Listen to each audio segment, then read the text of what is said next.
तुला पुरुष दान की विधि।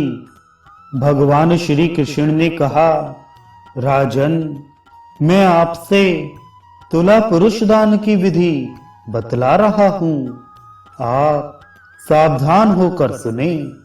व्यतिपात, अयन संक्रांति, विषुव योग, ग्रहण, ग्रह पीड़ा होने पर, दुस्वप्न देखने पर, कार्तिकी अथवा माघी पूर्णिमा आदि पर्व के दिनों में, या जब पर्याप्त धन उपलब्ध हो, उस समय तुला पुरुष दान करना चाहिए। मनुष्य को निरंतर यही विचार करना चाहिए कि जीवन अनित्य है, संपत्ति अत्यंत चंचल है, मृत्यु ने केशों को पकड़ रखा है, शरीर का कब अंत हो जाए यह निश्चित नहीं है। अतः सदा धर्म आचरण ही करना चाहिए। इसलिए जब भी श्रद्धा हो उसी समय दान आदि करना चाहिए। वही दान देने का उचित समय है। श्रद्धा से ही फल होता है। तीर्थ, देवालय, गोष्ठ अथवा अपने घर में दान करना चाहिए। अपने घर के अथवा देवालय के प्रांगण में 16 हाथ लंबे चौड़े पताका आदि से सुसज्जित एक सुंदर मंडप की रचना कर उसके बीच में 7 हाथ लंबी चौड़ी और 1 हाथ ऊंची चौरस वेदी बनाए। फिर उसके मध्य में विधि पूर्वक दिव्य तुला को स्थापित करे। 2 स्तंभों को जो 4 हाथ ऊंचे हों, 2 हाथ गहरा गड्ढा खोदकर उसमें सुदृढ़ कर दे।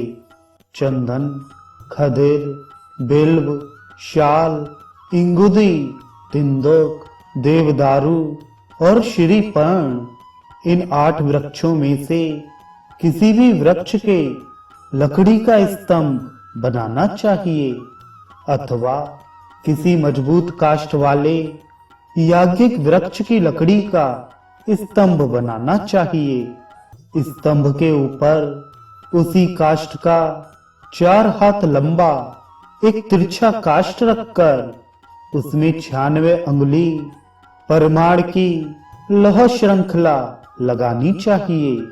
उसमें लोहे के 2 पलड़े भी बनाने चाहिए। मध्य में तुला पुरुष की प्रतिमा बनाकर उसकी पूजा करे। इस प्रकार की तुला को रत्न, वस्त्र, आभूषण, चंदन तथा पुष्पमाला आदि से अलंकृत करे। 3 मेखला और योनि से युक्त हस्त प्रमाण वाले 4 कुंड बनाकर ईशान कोण में 1 हाथ लंबी चौड़ी वेदी बनाए। उसके ऊपर गृह और दिक्पालों का पूजन करे। गंध, पुष्प, धूप, दीप, अक्षत, चंदन, फल और वस्त्रादि से ब्रह्मा, विष्णु तथा शंकर का पूजन करे। क्षीर वृक्ष के पत्तों से तोरण बनाए और मंडप के चारों द्वारों पर पुष्पमाला तथा पल्लव आदि से सुशोभित कलशों को सप्तधान्य के ऊपर स्थापित करे। ऋग्वेद जानने वाले 2 ब्राह्मणों को पूर्व कुंड पर, यजुर्वेद के ज्ञाता 2 ब्राह्मणों को दक्षिण कुंड पर, सामवेद के जानने वाले 2 ब्राह्मणों को पश्चिम कुंड पर और अथर्ववेदी 2 ब्राह्मणों को उत्तर दिशा के कुंड पर हवन के लिए नियुक्त करे। इनके अतिरिक्त एक नवे धर्मोपदेशक ब्राह्मण का भी वरण करे। कुछ ऋषियों का मत है कि 16 ऋत्विक हवन के लिए नियुक्त करने चाहिए। वरण के समय प्रत्येक ऋत्विक को 2 ताम्रपात्र और 1 आसन दे। तिल, घी, समिधा, विष्टर, पुष्प, कुश, श्रुक तथा श्रुभ आदि सभी हवन की सामग्रियों को एकत्रित कर लोकपालों के रंग की पताका उनकी दिशा में लगानी चाहिए और बीच में महाध्वज खड़ा करना चाहिए तथा 5 रंगों वाला वितान भी बांधना चाहिए। इस प्रकार सभी सामग्रियों को संपादित कर सभी शिल्प कार्यों में निपुण शिल्पकार ब्राह्मणों के साथ बनाए गए उस मंडप को यजमान को दिखलाए। यज्ञ की रक्षा के लिए यजमान स्नान कर श्वेत वस्त्र पहनकर इंद्रादि दिक्पालों का आवाहन करे तथा उन्हें बलि प्रदान करे और प्रार्थना करे। उस समय अनेक प्रकार के शंख तुर्य आदि वाद्य बजते रहे और मंगल ध्वनि होती रहे। आवाहन आदि के मंत्रों का भावार्थ इस प्रकार है। इंद्रदेव आप देवताओं के स्वामी और वज्र धारण करने वाले हैं। सभी अमर सिद्ध और साध्य आपकी स्तुति करते हैं तथा अप्सराओं के समूह आप पर पंखा झलते हैं। आप यहाँ पधारिए और हमारे यज्ञ की रक्षा कीजिए। इंद्र देवता को नमस्कार है। ऐसा कहकर इंद्र का आवाहन करना चाहिए। अग्निदेव आप सभी देवताओं के हव्यवाहक हैं। मुनिवर गण सब ओर से आपकी सेवा करते हैं। आप अपने तेजस्वी लोक गणों के साथ यहाँ आएं और मेरे यज्ञ की रक्षा करें। आपको प्रणाम है। ऐसा कहकर अग्निदेव का आवाहन करना चाहिए। सूर्य पुत्र धर्मराज आप सभी देवताओं द्वारा पूजे दिव्य शरीरधारी और शुभ एवं अशुभ तथा आनंद एवं यज्ञ के अधीश्वर हैं। हमारे कल्याण के लिए हमारे यज्ञ की रक्षा कीजिए। आपको नमस्कार है। ऐसा कहकर यम का आवाहन करना चाहिए। निकृति देव आप लोकों के अधीश्वर तथा राक्षस समूह के नायक हैं। पिशाचनाथ आप वैतालों और पिशाचों के विशाल समूह के साथ यहाँ आइए और मेरे यज्ञ की रक्षा कीजिए। आपको प्रणाम है। ऐसा कहकर निकृति का आवाहन करना चाहिए। वरुण देव विद्याधर और इंद्र आदि देवता आपका गुणगान करते हैं। आप समस्त जलचरों समुद्रों बादलों एवं अप्सराओं के साथ यहाँ आइए तथा हमारी रक्षा कीजिए। आपको नमस्कार है। ऐसा कहकर वरुण का आवाहन करना चाहिए। वायुदेव आप कालाग्नि के सहायक और प्राणों के अधीश्वर हैं। आप मृग पर आरूढ़ हो सिद्ध समूहों के साथ मेरी रक्षा करने के लिए यज्ञ में पधारिए तथा मेरी पूजा स्वीकार कीजिए। आपको नमस्कार है। ऐसा कहकर वायु का आवाहन करना चाहिए। सोमदेव आप नक्षत्र गणों सभी औषधियों तथा पितरों के साथ यहाँ आइए और मेरे यज्ञ की रक्षा कीजिए। भगवान आप मेरी पूजा स्वीकार कीजिए। आपको प्रणाम है। ऐसा कहकर सोम का आवाहन करना चाहिए। संपूर्ण भूतों के स्वामी विश्वेश्वर विश्वमूर्ति ईशान देव आप त्रिशूल कपाल खटवांग धारण करने वाले अपने गणों के साथ हमारे यज्ञ में सिद्धि प्रदान करने के लिए उपस्थित होइए और लोकेश मेरी पूजा ग्रहण कीजिए। भगवान आपको अभिवादन है। ऐसा कहकर ईशान का आवाहन करना चाहिए। अनंत देव आप पाताल एवं पृथ्वी को धारण करने वालों में श्रेष्ठ हैं, तथा नाग पत्नियां और किन्नर आपका गुणगान करते हैं। आप यक्षों, नागेंद्रों और देवगणों के साथ यहाँ आइए और हमारे यज्ञ की रक्षा कीजिए। ऐसा कहकर अनंत का आवाहन करना चाहिए। विश्वाधिपते, आप समस्त जगत के विधाता हैं। मुनीन्द्र, आप पितर, देवता और लोकपालों के साथ यहाँ पधारिए। पितामह ब्रह्मांड, आप कल्याण करने के लिए हमारे यज्ञ में प्रविष्ट होइए। भगवन, आपको प्रणाम है। ऐसा कहकर ब्रह्मा का आवाहन करना चाहिए। त्रिलोकी में जितने स्थावर जंगम प्राणी हैं, वे सभी ब्रह्मा, विष्णु और शिव के साथ मेरी रक्षा करें।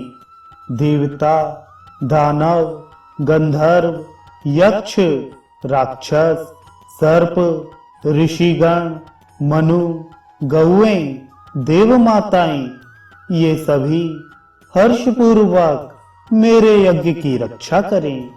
इस प्रकार देवताओं का आवाहन कर ऋतुजों को स्वर्ण का आभूषण, कुंडल, जंजीर, कंकड़, पवित्र अंगूठी, वस्त्र तथा शैया का दान करना चाहिए।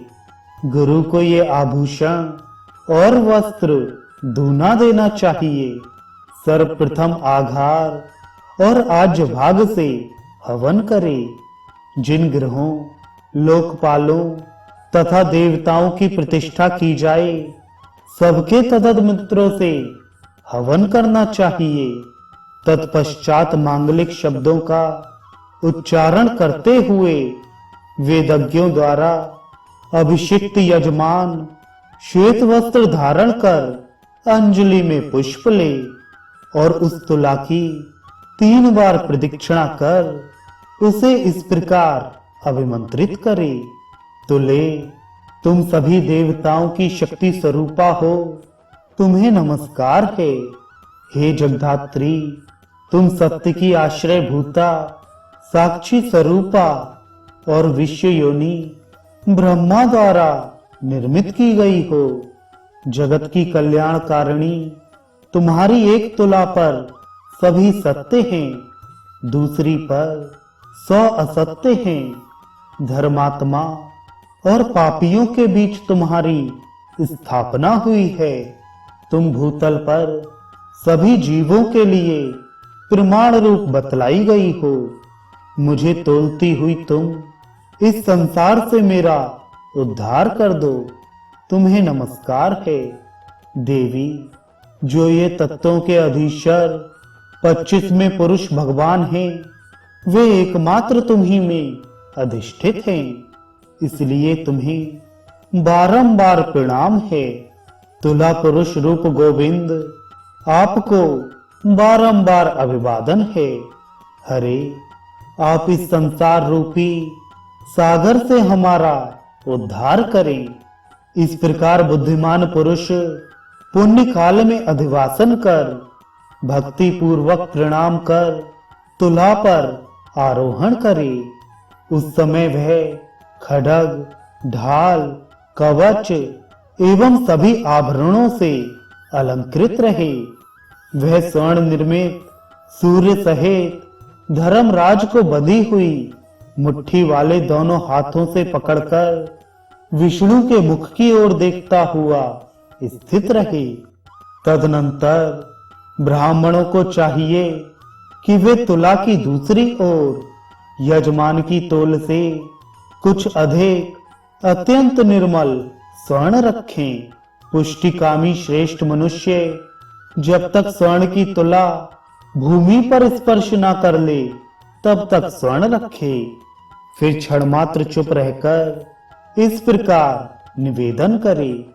सभी जीवों की साक्षी भूता सनातनी देवी, तुम पितामह ब्रह्मा द्वारा निर्मित हुई हो, तुम्हें नमस्कार है।